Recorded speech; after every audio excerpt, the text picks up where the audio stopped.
Assalamualaikum warahmatullahi wabarakatuh. Ketemu lagi dengan Anto Auto.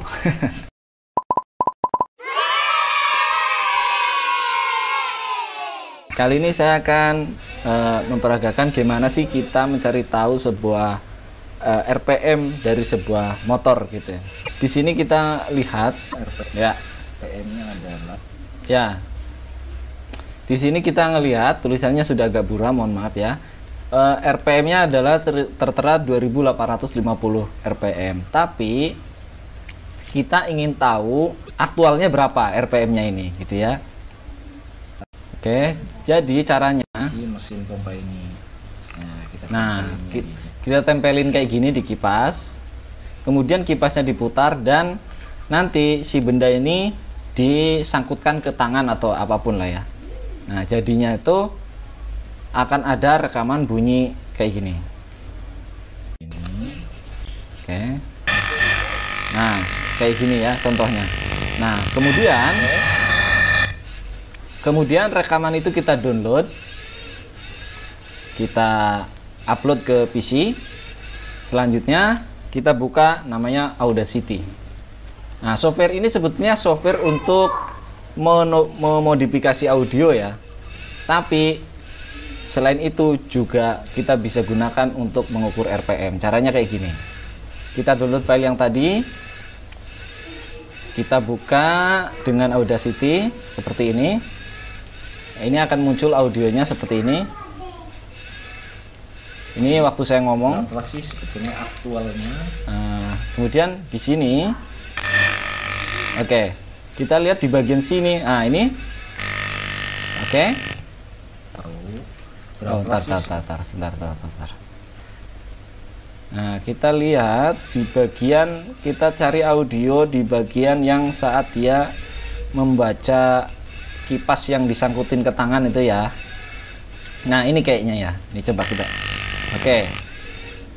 Nah, kita tahu bahwa saat membentur kipas, ini akan muncul audio kayak gini. Kemudian kita akan ukur berapa sih jaraknya.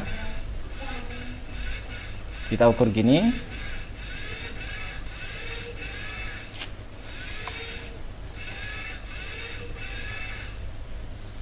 Kira-kira dari sini ya sampai ke tengah. Nah, sekarang kita ngelihat di sini ya yang diselect. Ini ada 32926, setarnya itu 92905. Jadi kita bisa hitung aja kalkulator sini. Kalkulator 32,926 dikurangi 32,905 sama dengan 0,021. Artinya kalau dalam 1 menit berarti ini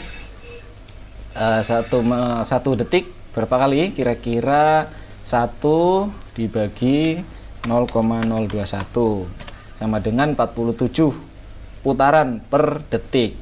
Sekarang kalau 1 menit berarti tinggal kalikan aja 60 sama dengan 2857. Jadi masih mendekati, masih akurat ya, kecepatannya masih segitu. Itu tanpa beban tapinya memang ya. Oke, jadi gitu teman-teman cara ngukur RPM sebuah motor dengan cara sederhana.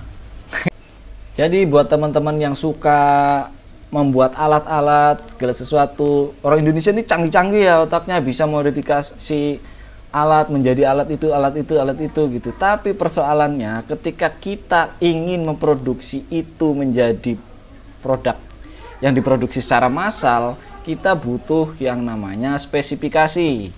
Kita harus tahu berapa RPM-nya, berapa torsinya. Jadi kalau teman-teman yang suka dengan membuat alat-alat kayak gitu, mulai di-upgrade ilmunya supaya kelasnya juga naik gitu ya. Suatu saat kita sering bertanya, kenapa sih orang Indonesia ini ilmunya hebat-hebat, tapi untuk barang-barang yang diproduksi kita belum mampu. Ternyata kita masih lebih banyak ngimpor dari luar negeri. Karena apa? Karena kita cuma tahu modifikasi, main coba-coba, main asal-asal, sehingga ketika itu akan diangkat, diproduksi secara massal, kita nggak tahu. Kita sudah modifikasi alat capek-capek tapi kita nggak tahu hitungannya. Nah, jadi mulai sekarang Ketika kalian membuat alat sesuatu, kalian mulai ukur tuh RPM-nya berapa, torsinya berapa, rasio giginya berapa, maksimum torsinya berapa, seperti itu. Harus tahu gitu mulai. Ya kalau teman-teman yang memang kegiatan tujuannya untuk diri sendiri sih boleh lah. Tapi kalau kita punya cita-cita yang tinggi, ingin dibangun cara produk massal, kita harus tahu mulai belajar mulai sekarang ya. Mulai jangan buang kata-kata itu teori, karena memang teori itu mutlak diperlukan, terutama kalau dalam membuat sesuatu yang diproduksi secara cepat dan banyak gitu. Karena kita nggak mungkin bikin 1000 unit kita nyobain satu-satu, kayak apa, nggak akan selesai itu teman-teman ya. Oke, mudah-mudahan bermanfaat. Assalamualaikum warahmatullahi wabarakatuh.